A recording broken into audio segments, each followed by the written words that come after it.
Hi guys, simple മുട്ടക്കറി എങ്ങനെ ഉണ്ടാക്കാൻ നോക്കാം. അത് 4 മുട്ട പോലെയും വെക്കാം. അതിനുശേഷം ഒരു സവാള, ഒരു ഇത്തിരി ഇഞ്ചി, കുറച്ച് വെളുത്തുള്ളി, കുറച്ച് പച്ചമുളക്, കറിവേപ്പില എടുത്ത് വെക്കുക. അതിനുശേഷം ഒരു പാൻ സ്റ്റവ് വെച്ചിട്ട് ചൂടാകുമ്പോൾ ലേശം ഉപ്പും മുളക് പൊടി, മഞ്ഞൾപ്പൊടി ഇട്ടിട്ട് ഇതെന്താ വെച്ച് കഴിഞ്ഞാൽ അതിൻ്റെ അത് നമ്മൾ പുഴുങ്ങി തൊലികളെ വെച്ച് മുട്ടയും കൊണ്ടിട്ടിട്ട് ഒന്ന് റോസ്റ്റ് ചെയ്തെടുക്കുക. ആദ്യം മുട്ട റോസ്റ്റ് ചെയ്യുമ്പോൾ ശ്രദ്ധിക്കാന്ന് വെച്ച് കഴിഞ്ഞാൽ ഒരുപാട് കരിഞ്ഞു പോകരുത്.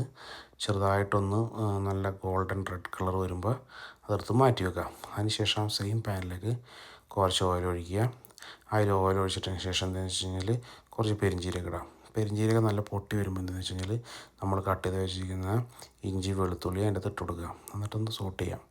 എന്നിട്ട് ഇഞ്ചി വെളുത്തുള്ളി ഒന്ന് ചെറുതായിട്ടൊന്ന് മൂത്ത് വരുമ്പോൾ എന്താണെന്ന് വെച്ച് കഴിഞ്ഞാൽ നമ്മളെടുത്ത് വെച്ചിരിക്കുന്ന കറിവേപ്പില ഇട്ട് കൊടുക്കുക. കറിവേപ്പില ഇട്ടതിന് ശേഷം നമ്മൾ ചോപ്പ് ചെയ്ത് വെച്ചിരിക്കുന്ന സവാള അതിൻ്റെ അകത്ത് ഇട്ട് കൊടുക്കുക. എന്നിട്ട് അതെല്ലാം കൂടി നന്നായിട്ടൊന്ന് സോട്ട് ചെയ്യാം. സവാള നല്ല ബ്രൗണായിട്ട് വരും. സവാള നല്ല ബ്രൗണായിട്ട് വരുമ്പോഴാണ് നമ്മളിനി മസാലപ്പൊടിയിൽ ഇടാൻ പോണത്. സവാള നല്ല ബ്രൗണായിട്ട് വന്നതിന് ശേഷം അതിനകത്തേക്ക് ഒരു 2 ടീസ്പൂൺ മല്ലിപ്പൊടി ഇട്ട് കൊടുക്കുക, 1 ടീസ്പൂൺ മുളക് പൊടി ഇട്ട് കൊടുക്കുക, 1/4 ടീസ്പൂൺ മഞ്ഞൾപ്പൊടി ഇട്ട് കൊടുക്കുക, പിന്നെ ലേശം അതായത് 1 ടീസ്പൂണോളം അളവിൽ ചിക്കൻ മസാല ഇട്ട് കൊടുക്കുക. എന്നിട്ട് നന്നായിട്ട് സോട്ട് ചെയ്യാൻ ആ പൊടിയുടെ എല്ലാം പച്ചമണം പോയി വരുമ്പോൾ അതിനകത്ത് ലേശം സാൾട്ട് ഇട്ട് കൊടുക്കുക. അതിനുശേഷം ഒരു 2 ടീസ്പൂൺ തേങ്ങാപ്പൊടി, 1 ടീസ്പൂൺ ടൊമാറ്റോ പേസ്റ്റ് കൂടി ഇട്ടിട്ട് നന്നായിട്ട് മിക്സ് ചെയ്യാം.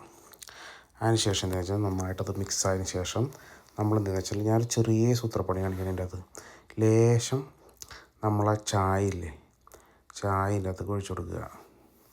അതിന് വേണ്ടി തിളപ്പിച്ച് വെച്ചു. അപ്പോൾ നല്ല കളർ കിട്ടും. അതിനാണ് നമ്മൾ ചായൻ്റെ അകത്ത് ഒഴിക്കുന്നത്. അപ്പോൾ നല്ല കളറായിട്ടുള്ളൊരു നല്ല കുറുകിയ ഒരു കറി ഈ നേരത്തെ റെഡിയാവും. ആ നേരത്തെ എന്താണെന്ന് വെച്ച് കഴിഞ്ഞാൽ അതിനകത്ത് റോസ്റ്റ് ചെയ്ത് വെച്ചിരിക്കുന്ന മുട്ടയും ഈ നേരത്തെ പച്ചമുളക് ഇട്ട് കൊടുത്ത് നന്നായിട്ടൊന്ന് മിക്സ് ചെയ്ത് ഒന്ന് അടച്ച് വെച്ച് ഒരു തിള വരണം വെയിറ്റ് ചെയ്യുക. നല്ലൊരു തിള വന്നു കഴിഞ്ഞാൽ നല്ല സൂപ്പർ ഒരു മുട്ടക്കറി ഇവിടെ തയ്യാറായി. Thank you guys.